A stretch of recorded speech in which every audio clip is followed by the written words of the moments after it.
Alhamdulillahirabbil alamin, wassalatu wassalamu ala asyrofil anbiya'i wal mursalin Sayyidina Muhammadin wa ala alihi wa sahbihi ajmain. Amma ba'du, assalamualaikum warahmatullahi ta'ala wabarakatuh.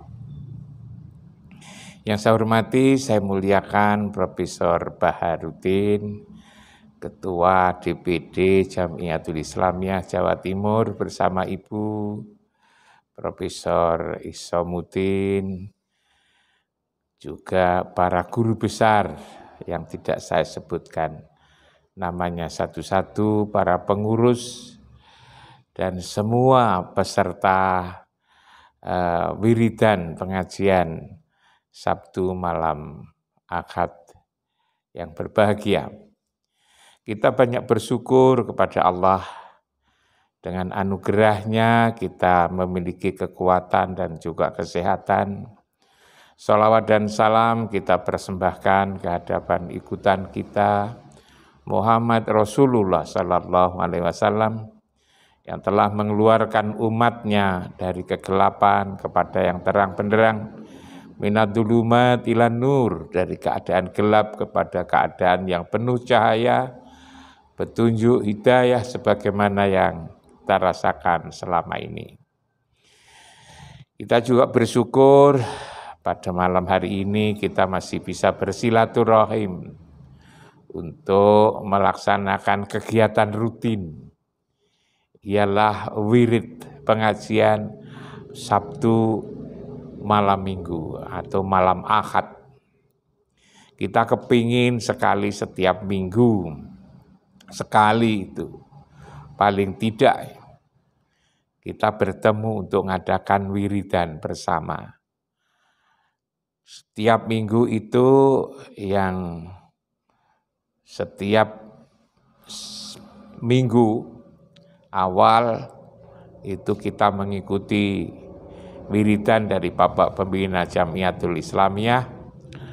Lalu pada minggu kedua kita khusus di Jawa Timur itu mengadakan wiridan sendiri yang diikuti oleh para jamaah Jamiatul Islamiyah di Jawa Timur ini.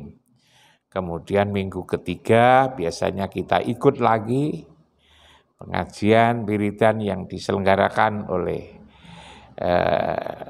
Bapak Pembina Jamiatul Islamiyah dari Jakarta. Lalu minggu keempat kembali lagi kita selenggarakan. Dengan begitu maka setiap minggu kita mesti ketemu bersama-sama untuk bermusyawarah tentang agama ini. Malam ini oleh Prof. Bahar selaku DPD saya diminta untuk berbicara tentang bagaimana memfungsikan hati nurani. Saya kira ini penting sekali, saya kira di tengah-tengah kehidupan yang akhir-akhir ini terasa mengalami perubahan yang begitu cepat. Dan dengan perubahan itu apalagi lalu kemudian ada COVID, ada berbagai problem sosial. Orang lalu kemudian dibanjiri berita-berita yang belum tentu benarnya. Disebut dengan berita hoax.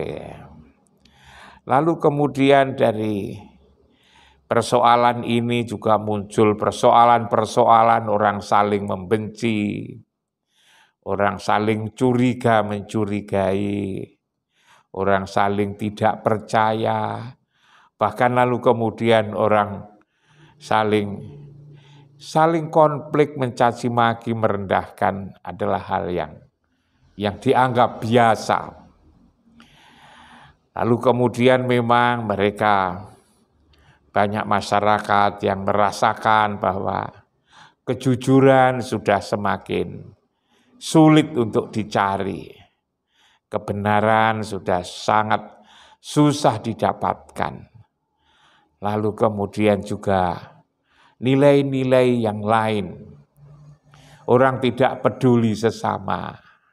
Menyakiti orang lain dianggap sesuatu yang biasa. Sehingga lalu kemudian orang mengatakan, bagaimana nurani ini? Kok seperti nurani ini semakin hilang? Hati nurani ini kok semakin hilang? Orang selalu sehari-hari disibukkan untuk mengurus hal-hal yang sifatnya kebutuhan jasmani sehingga melupakan yang ruhani. Ibu dan bapak-bapak sekalian, kita selalu diingatkan di Jamiatul Islamiyah ini bahwa manusia ini terdiri atas dua unsur, dua bagian, ialah unsur jasmani dan unsur ruhani. Jasmani diterangkan di dalam surat Al-Hujurat ayat 13 yang sering kali kita sebut. Ya ayuhan nas, inna khalaqnakum min dzakarin wa unsa wa ja'alnakum su'uba wa qabaila lita'arafu. Inna akramakum indallahi atqakum. Ayat Quran ini terasa lebih tertuju kepada fisik sebetulnya itu.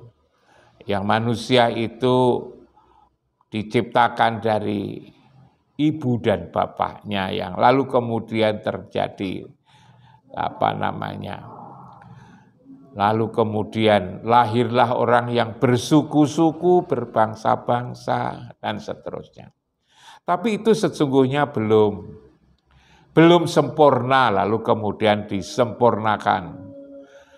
Sebagaimana dikabarkan, dijelaskan dalam surat As-Sajdah ayat 9 itu.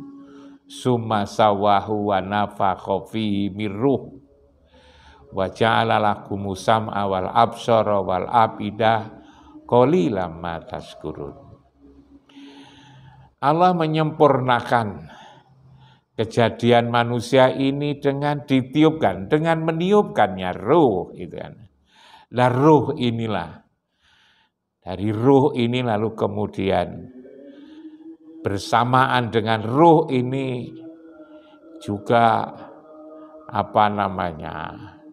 dilengkapi dengan rasa, dengan nikmat, dengan zat yang ada pada tubuh manusia ini. Orang mengatakan di hati atau di jantung, ya. Di hati atau di jantung yang ada di dalam, bukan jantungnya dan bukan hatinya, tetapi ruh ini ada di dalam, disebut di dalam hati atau di dalam jantung itu, di dalam jantung itu. Dan itulah sesungguhnya yang disebut dengan hati nurani itu kan sebetulnya kan di situ.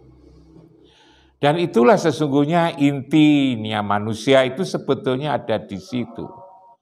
Tatkala bicara tentang apa yang di dalam tubuh manusia ini ada beberapa unsur rohani. Ada beberapa unsur rohani. Mulai dari diawali dengan di sodrun, yang ada di dalam dada ini. Lalu kemudian di dalamnya itu ada kolbun. Lalu kemudian ada fuadun. Lalu ada sakofun, ada lubun, ada sirun. Lalu kemudian yang paling inti saya katakan tadi adalah ana, yang itu adalah rasa, yang itu adalah zat, yang itu adalah nikmat. Nikmat itulah yang bisa menikmati yang ada di dalam tubuh ini, yang bisa merasakan. Yang itu adalah dari Allah sebetulnya itu. Itu adalah dari Allah. Yang itu punya sifat sidik, sifat sidik, amanah, tabligh, dan fatonah yang ada di dalam dada ini. yang menuruni daripada sifat kerasulan Muhammad Sallallahu Alaihi Wasallam yang ada di dalam dada ini, yang bersifat sidik, yang sifat amanah, tablek, dan fatonah. Indah sekali dan selalu benar, selalu jujur, tidak pernah berbohong, tidak pernah menipu yang ada di dalam dada ini.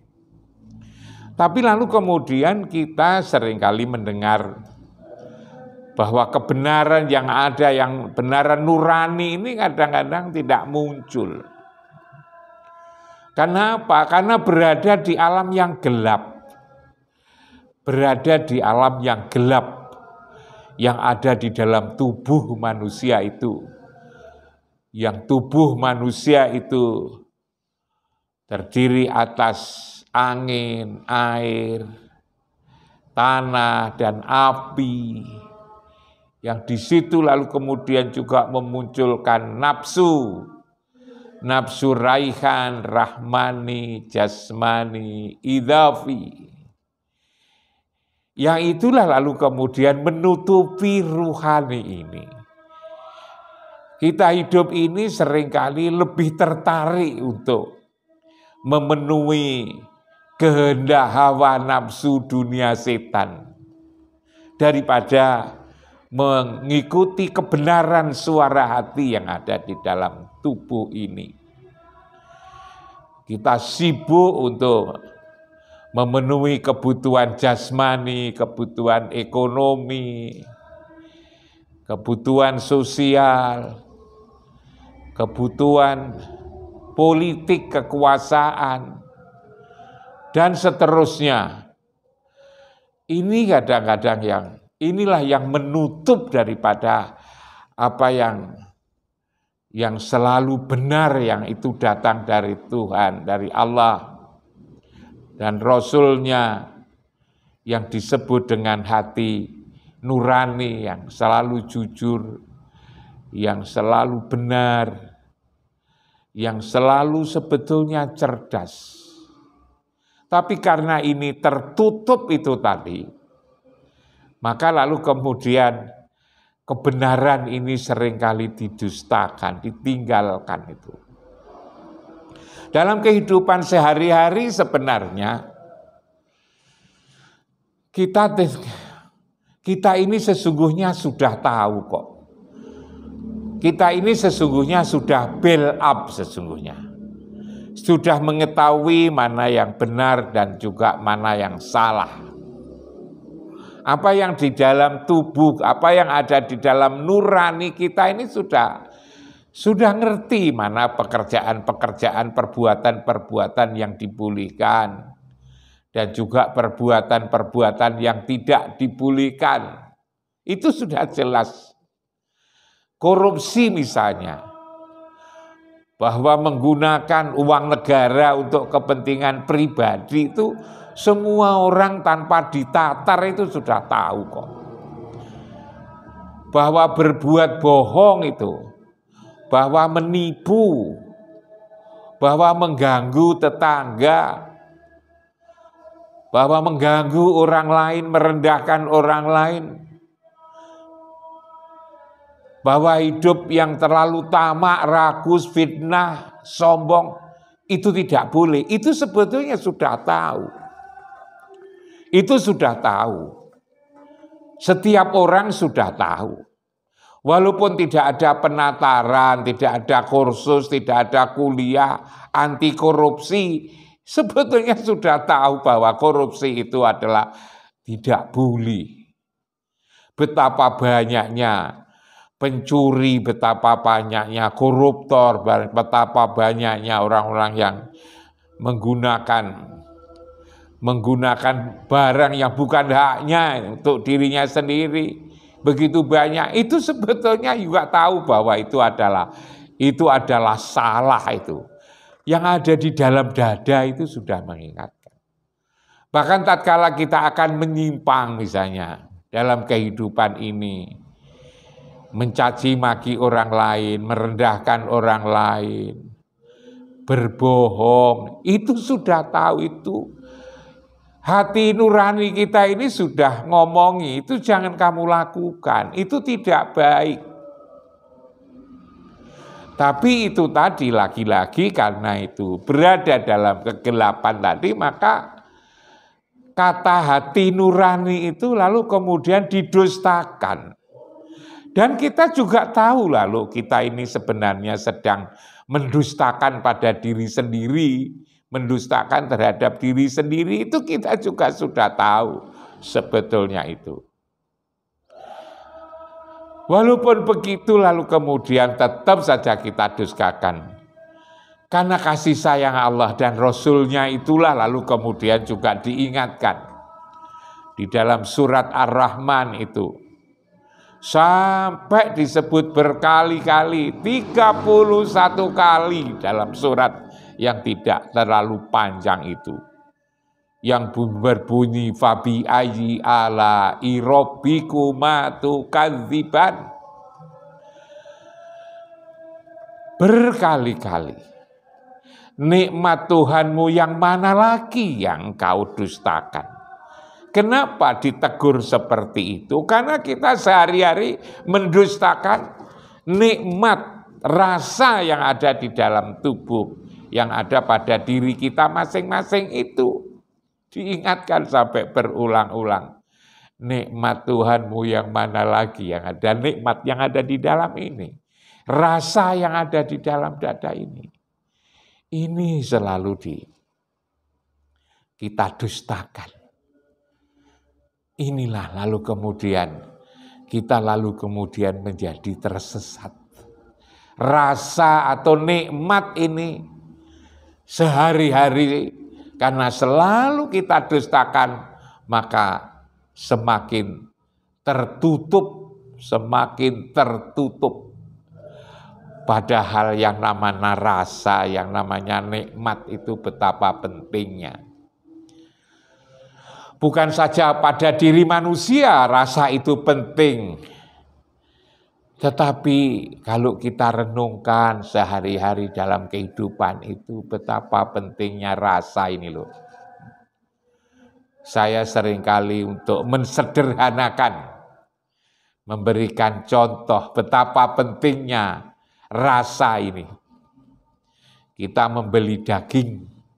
Ada daging kambing, daging ayam, daging kerbau, daging burung. Kita mesti memilih itu. Kita juga begitu membeli buah, ada berbagai macam jenis buah. Ada buah nangka, buah pepaya, buah pisang, buah duku, ada buah apel. Masing-masing jenis buah itu mempunyai rasa yang berbeda-beda. Kalau umpama daging itu rasanya sama, berbagai macam jenis daging itu rasanya sama, umpama semua jenis buah itu rasanya sama, ikan itu rasanya sama, maka kita tidak akan memilih. Maka ternyata betapa pentingnya sebetulnya kita memilih rasa karena kita ingin rasa tertentu dan bukan rasa yang lain. Yang saya contohkan, buah yang saya contohkan, daging itu tadi. Kita tidak usah memilih. Kita memilih itu karena ada rasa yang berbeda-beda.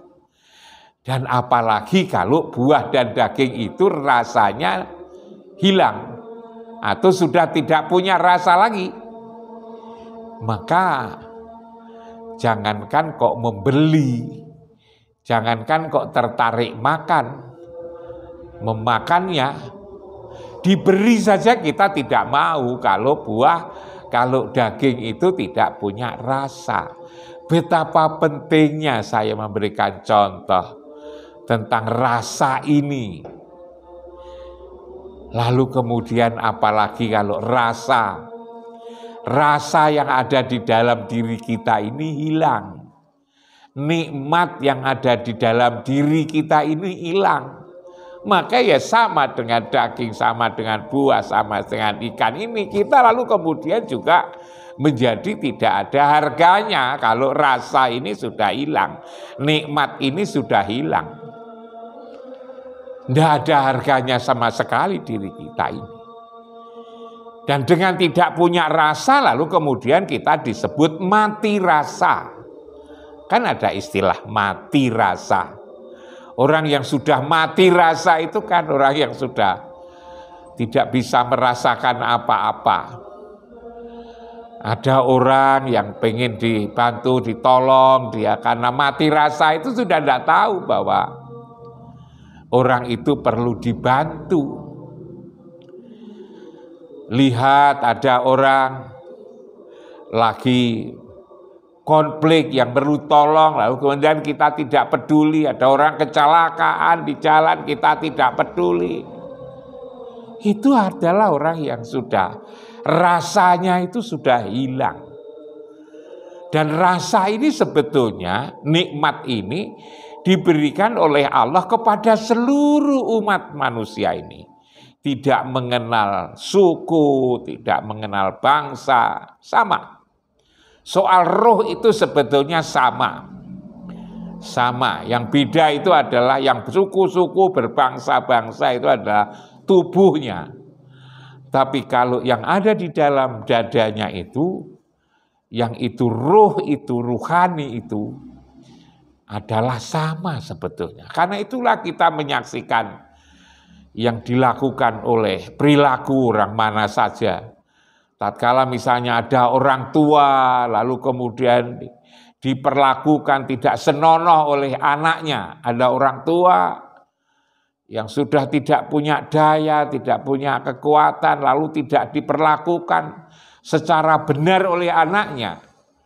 Maka yang merasa sedih itu adalah semua orang. Orang Jawa begitu, orang Kalimantan begitu, orang Madura begitu, orang Amerika juga begitu, orang Eropa, orang Rusia yang tidak punya agama, yang masih punya nurani yang tidak itu masih, itu punya iba dan juga punya benci ya mungkin.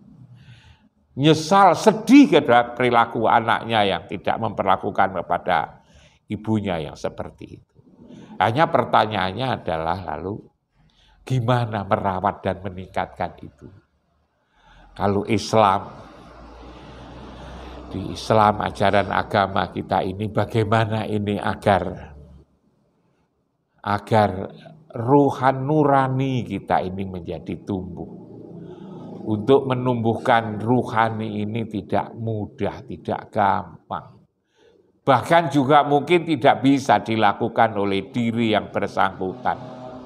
Menjadikan kita ini jujur, menjadikan kita ini sabar, menjadikan kita ini ikhlas. Yang menyangkut dengan hati ini ternyata tidak mudah. Ternyata agama kita ini, urusan-urusan yang bersifat ruhani ini, hendaknya kita nyambung. Kita memohon kepada zat yang mengurus ruhani, Allah dan Rasul-Nya. Maka ada konsep yang namanya sholat, ada konsep yang namanya sholawat. Kita 5 kali sehari semalam itu sebetulnya supaya sholat 5 waktu nyambung kepada Allah, tentu lewat Rasul-Nya. Ini sesungguhnya adalah agar hati ini nurani itu menjadi hidup sebetulnya, hidup kembali. Nurani yang gelap, yang lalu kemudian ditutup dengan hawa nafsu dunia setan ini, agar maka kita dianjurkan untuk sholat 5 waktu. Kita disuruh untuk sholat daimun secara terus-menerus. Menyambung dengan Rasulullah di Baitullah, itu namanya sholat itu.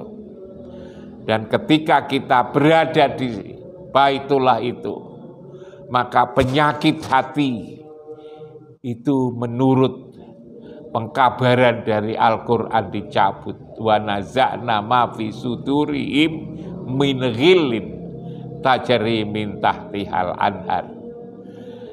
Salat, komunikasi dengan Allah secara terus-menerus daimun selain yang 5 waktu itu. Lalu kemudian kita hendaknya bersolawat, dan itu diperintah nyambung. Ruhani kita ini hendaknya nyambung dengan Rasulullah yang disebut dengan solawat. Yang itu lalu di Qur'annya jelas sekali, innallaha wa malaikatahu yusholluna ala nabi ya ayyuhalladzina amanu shollu alaihi wasallimu taslima. Itu yang selalu dibaca ayat Al-Quran itu penting sekali. Kita selalu sholat 5 waktu secara khusyuk, lalu kemudian kita bersolawat atas Rasul. Maka dengan cara itu ditambah lagi tentu bagaimana membangun hubungan baik, silaturahim dan silaturahmi dengan sesama. Maka dengan cara-cara itulah kemudian nurani kita ini akan menjadi hidup karena selalu bertemu dengan pemilik, bertemu dengan cahaya Allah yang disebut dengan Muhammad Sallallahu Alaihi Wasallam. Yang gelap itu lalu kemudian diubah menjadi terang. Yang gelap menjadi terang. Lalu kemudian sifat-sifat hawa nafsu dunia setan lama-kelamaan akan menjadi terkalahkanlah. Apalagi lalu kemudian kita juga puasa sebagai berlatih untuk memposisikan, memenangkan sifat-sifat kerasulan turunan Muhammad Sallallahu Alaihi Wasallam, ialah sidik, amanah, tabligh dan patonah. Saya kira itu kita ingin agar hati nurani kita ini menjadi hidup, maka caranya adalah bagaimana kita selalu menyambung komunikasi dengan Allah, komunikasi dengan Rasul, lalu kemudian juga komunikasi dengan sesama. Agar lalu kemudian nurani kita ini hidup. Karena nurani kita hidup, maka itulah kita menjadi sehat. Kita ingin menjadi orang yang baik, yang tidak mati rasa. Sebutan mati rasa itu kan buruk sekali. Dan ternyata dengan kita ikut ngaji kepada Bapak Pembina Jamiatul Islamiyah ini selalu diingatkan tentang ruh, tentang nikmat, tentang rasa yang begitu penting ini. Itulah Ibu dan Bapak sekalian yang bisa saya sampaikan pada malam hari ini.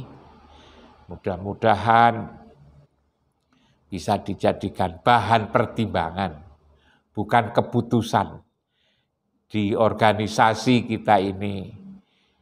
Apa yang telah disampaikan ini hendaknya dijadikan sebagai bahan pertimbangan, bukan keputusan. Kita renungkan baik-baik dan kita gunakan untuk diri kita masing-masing. Agar tatkala kelak kita kembali kepada Allah, kita telah memiliki bekal yang cukup. Saya kira itu. Sekali lagi terima kasih. Kurang lebihnya mohon maaf. Billahi taufik wal hidayah. Assalamualaikum warahmatullahi taala wabarakatuh.